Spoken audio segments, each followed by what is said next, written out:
Prostasia has been around for a few years, it would seem, and it bills itself as a child protection organization, quote unquote. That might sound pretty good. Child protection organization, that's a good thing. Until you go to their website and you spend 10 or 15 seconds, where you will quickly see that this child protection organization concerns itself with such causes as kink awareness and sex workers' rights and decriminalizing sexting for children. That's one of the things they want to do. Prostasia insists that there is a sex-positive approach to childhood sexting. The organization is also right now planning, and this is quoting now from the website, planning, quote, research into the use of fictional or fantasy sexual outlets like sex dolls, cartoons, and fictional stories among people who have sexual attractions to children. Now, as you may be clued into by now, this is not a child protection organization, quite the opposite. But if you need to be further convinced, here's an introductory video from their website. Prostasia Foundation is a new child protection organization dedicated to promoting laws and policies that are both effective and constitutional. We're a child protection organization and a human rights organization. We're actually the first to bring mental health professionals, human rights activists, sex experts, and internet platforms together. Prostasia takes an evidence-based approach, based on preventing abuse before it happens. I think we're living in a time when people are frequently willing to think that making policy based on belief is a good idea. I'm not sure that's correct. We don't shy away from controversy. For example, the idea that maybe we can change the behavior of people with a sexual interest in children, or the fact that the best placed people to keep minors out of sex work or the consensual kink community are sex workers and kinksters. And so my thing when I encounter minors in kink is, first of all, that's great that you're interested. Please come back when you're 18. Here are some books to read. We believe that it's possible to protect children while upholding our society's most important values, such as tolerance, diversity, and freedom. We are Prostasia Foundation.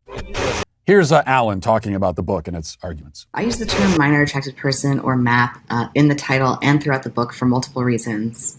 First of all, because I think it's important to use terminology for groups that members of that group want others to use for them. And MAP advocacy groups like Before You Act have advocated for use of the term MAP. They've advocated for it primarily because it's less stigmatizing than other terms like pedophile. A lot of people, when they hear the term pedophile, they automatically assume that it means a sex offender. And that isn't true, and it leads to a lot of misconceptions about attractions toward minors. I've definitely heard the idea that you brought up, though, that the use of the term minor attracted person suggests that it's okay to be attracted to children.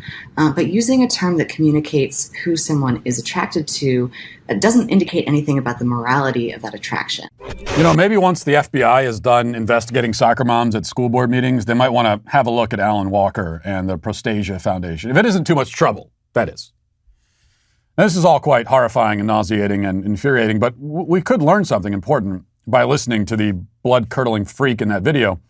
Now, Professor Them says that we should call pedophiles minor attracted persons because it's polite. You know, it's what the members of that group have requested that we do. We should allow groups to define themselves, and we should use whatever language they assign to us. The last thing we'd ever want to do, Professor Them says, is rather stigmatize them. Now you see here how the most hideous kinds of evil can be dragged up from the bowels of hell and sanitized and normalized, all in the name of politeness and being respectful to communities. That's step one, by the way. Once they start putting the label community on a group of people, that's step one towards normalization. So now we're talking about the pedophilia community. Much like maybe we talk about the serial killer community or the rapist community. This is all under the assumption, of course, that groups and individuals should be able to define themselves and that we should never stigmatize anyone, is what we're being told. Of course, the people making this argument, they don't really believe it. I'm sure that if a white supremacist group asked politely that they not be referred to as white supremacists, nobody on Professor Them's side of the ball would care about respecting their group identity. In fact, the left will stigmatize people who are not white supremacists by calling them white supremacists, even though the people being labeled as such don't want that label. and also don't warrant it. So there's no consistency here, except in the sense that the left only applies this destigmatizing rule to sexual groups. It turns out that they're big fans of stigmatizing things in general. They stigmatize all manner of groups, people, ideas, beliefs, value systems. They stigmatize a new thing every day. It's almost impossible to keep up. So the destigmatizing campaign is reserved specially and exclusively for sexual behavior and orientations and groups. Pedophiles are a sexual group, in a sense, and it's always been only a matter of time before the campaign begins in earnest to push for full mainstream acceptance of their quote-unquote lifestyle choices. I mean, the left has marched under the banner of love is love, right, for years, and this is where that kind of slogan leads, by design. Now, we'll be told that Prostasia and Alan Walker and their allies are fringe. And if that were true, if they were alone on the field fighting this battle to normalize pedophilia and sexualize kids, you might not worry about it so much. It would be enough to chalk them up to a small collection of disgusting, anomalous dirtbags. And if we lived in a sane society, they'd all be going to prison.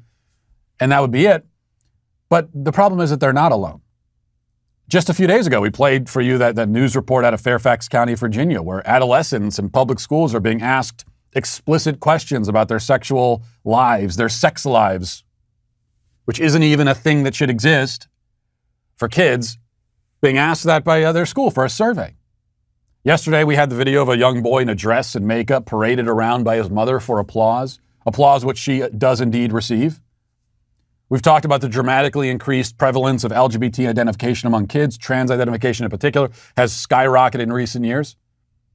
This is the result. This result has been engineered precisely by sexualizing kids from a young age. And as you know from this show, the men who invented the sexual revolution, who invented modern sex ed, and the modern approach to these subjects, men like Alfred Kinsey, wanted to convince the public to see children as sexual beings. That was their goal. Kinsey even worked closely with pedophiles in his research. He did experiments to study orgasms in babies. What? And the Kinsey Institute still exists today and is very well funded. So, fringe? No, not at all.